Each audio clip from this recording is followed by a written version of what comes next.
Right. ఇక ఇదే అంశానికి సంబంధించి మరిన్ని వెదర్ అప్డేట్స్ అందించడానికి మా ప్రతినిధి అయ్యప్ప ఉన్నారు. అయ్యప్ప, కాబట్టి మరో 3 రోజుల పాటు భారీ నుండి అతి భారీ వర్షాలు కురుస్తాయన్న నేపథ్యంలో ఇప్పటికే అధికారులు అప్రమత్తం అయ్యారు.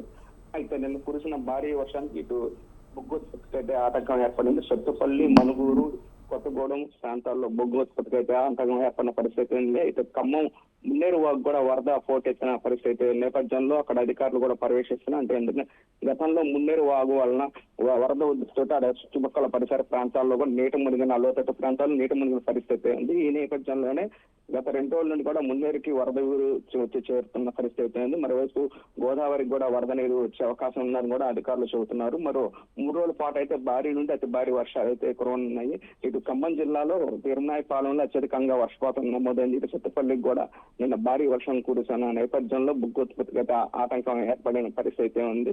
మరి 3 రోజుల పాటు వర్షాలు కురుస్తాయి అన్న నేపథ్యంలో ప్రజలు అప్రమత్తంగా ఉండాలని కూడా ఇప్పుడు అధికారులు సూచిస్తున్నారు. మరోవైపు టోల్ ఫ్రీ నెంబర్ కూడా ఏర్పాటు చేసిన పరిస్థితి ఉంది.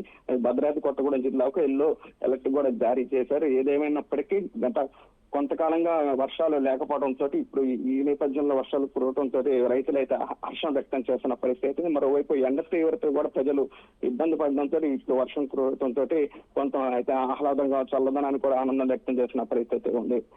Bhagyashree. Right. Thank you Ayyappa.